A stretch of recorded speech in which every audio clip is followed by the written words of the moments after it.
ইনশাআল্লাহ এই মুসলমানদের হাতেই জানটা উঠবে।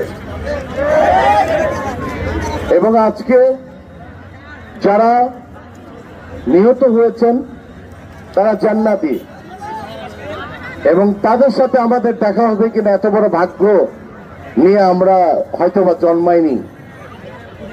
এই জান্নাতি পাখিদের আমি আল্লাহ সুবহানাহু ওয়া তাআলার কাছে এটুকুই বলবো যে আমরা যেরকম গাজার ধ্বংস দেখেছি, আমরা আল্লাহর কাছে এতটুকু হায়াত চাই তাদের ধ্বংস যেন আমরা দেখে যেতে পারি।